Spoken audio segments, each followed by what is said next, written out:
that two of her predecessors had convictions for breaking the COVID rules. I'd also invite her to look at Mr. Speaker, as we found out last week, nearly 1 million net migration numbers because of the Tory open borders policy. Kemi Badenoch. Mr. Speaker, I'm not asking about migration. I'm asking about the former Transport Secretary. Mr. Speaker, you can try and change the topic as much as he likes, but the public are watching. He owes them an explanation. The country needs conviction politicians, not politicians with convictions. Mr. Speaker, I gently remind her that two of her predecessors had convictions In a political debate that left many shaking their heads, Keir Starmer was thoroughly outmanoeuvred by Kemi Badenoch during the recent Prime Minister's Questions (PMQs) session. What began as a routine exchange quickly escalated into a heated confrontation, as Badenoch unleashed a series of scathing critiques targeting Starmer's leadership. Her sharp remarks highlighted significant weaknesses in his approach, leaving the Labour leader scrambling to defend himself and raising doubts about his ability to lead effectively. Let's dive into this issue and discuss. Starmer's surprising conflation of fixed penalty notices, FPNs, with criminal convictions has raised major concerns across the political spectrum. Fixed penalty notices are not criminal convictions and do not require court proceedings unless contested. For someone with a legal background like Starmer, a former director of public prosecutions, this mix-up seems less like a mistake and more like a deliberate effort to blur the lines, perhaps as a strategy to divert attention from deeper political challenges. The controversy deepened when Louise High resigned following revelations of her conviction for fraud in 2013. Although her misconduct resulted in only a conditional discharge, the case has raised questions about Starmer's judgment and Labour's vetting processes. Did Starmer know about High's background when appointing her, or did he gamble on it going unnoticed? His reluctance to address these issues directly has only deepened public scepticism about his leadership capabilities. The question today is what has been on the lips of all Labour MPs, including, I believe, the Health Secretary yesterday. The Prime Minister knowingly appointed a convicted fraudster to be his Transport Secretary. What was he thinking? Mr. Speaker, the previous Transport Secretary was right when further information came forward to resign. What a marked contrast to behaviour in the last 14 years. And she talks about immigration, record levels of immigration under the previous government, nearly 1 million net money. And she was the cheerleader. She was the one urging on the removal of the caps for work visas. She was thanking the previous Home Secretary for the work that was done. She championed it. She advocated it. Record numbers of immigration. Mr. Speaker, he's obfuscating, but I'm going to keep him on the topic. He owes the House an explanation. He said that the former Transport Secretary was only asked to resign after further information came to light. What is that? What was that further information? Exactly. I'm not going to disclose private conversations. Further information came to light. The Justice Secretary resigned. As I say, what a marked contrast. Whilst she's obsessing with the Westminster issues, we're getting on with fixing the mess, fixing the foundations, that £22 billion black hole, our prisons bursting. Mr. Speaker, as we found out last week, nearly 1 million net migration numbers because of the Tory open borders policy. Kemi Badenoch's sharp criticism of Starmer's handling of fixed penalty notices and Louise Hay's resignation directly targeted issues of integrity and accountability, framing these missteps as part of a broader pattern of dishonesty and convenience in Starmer's leadership. By doing so, Badenoch effectively shifted the focus to Starmer's character and decision-making abilities. Her cutting language turned this controversy into a litmus test for Starmer's leadership.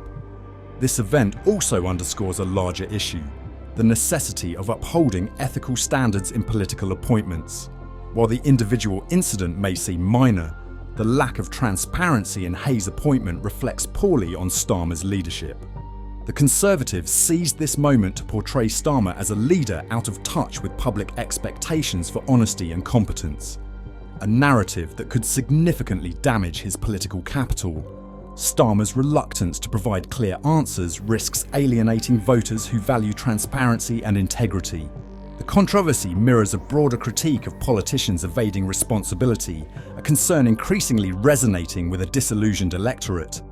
To rebuild trust and restore confidence, Starmer must demonstrate a renewed commitment to ethical governance and engage directly with public concerns. If he fails to address these issues effectively, he risks reinforcing perceptions of detachment, threatening both his standing in Parliament and his appeal to voters. Starmer's leadership hangs in the balance, and his path to redemption lies in transparency, accountability and decisive action. The House of Commons guidelines are clear. MPs are expected to dress in a manner that reflects respect for Parliament and its central role in national life. This expectation underscores the importance of professionalism and decorum, aligned with the tradition and gravitas of one of the world's most iconic democratic institutions. Labour MPs' perceived casual and untidy dress choices have sparked a debate about declining standards of respect in Parliament. Critics argue that such sloppy attire reflects poorly not only on individual MPs, but also on the Labour Party as a whole, painting a picture of a party that disregards the traditions, decorum and dignity of the UK's House of Commons.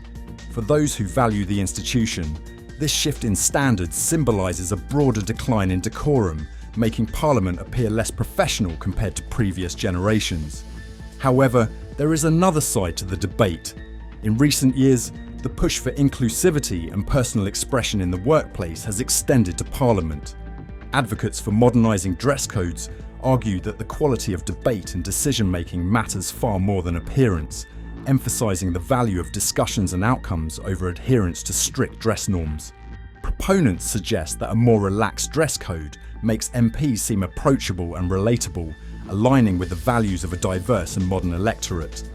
Critics warn, however, that casual attire risks diminishing the seriousness and formality of parliamentary sessions. For many, formal dress is not just tradition, but also a way to show respect for the historical and democratic significance of the institution.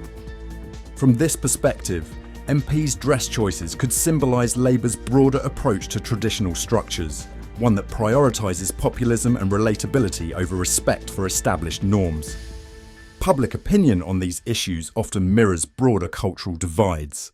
While some view this as progress toward inclusivity and modernisation, others see it as a breach of decorum and a decline in respect for institutions. As is often the case, media narratives will shape and amplify these viewpoints, framing the moment either as a step toward a more approachable Parliament or as evidence of eroding respect for tradition. Ultimately, the debate over parliamentary dress is about more than clothing. It reflects deeper tensions between modernisation and tradition, relatability and formality, populism and decorum. Labour's image in this context will depend on whether voters perceive these choices as a refreshing departure from elitism or as a troubling slide into a lack of respect for one of the nation's most vital institutions. You're just wasting time. Is that you look again. I'm not asking you to change the policy. I understand that it's Treasury driven. The Labour Party's agricultural tax policy has drawn significant criticism from rural communities, particularly farmers, who argue that it fails to reflect the realities of agricultural life.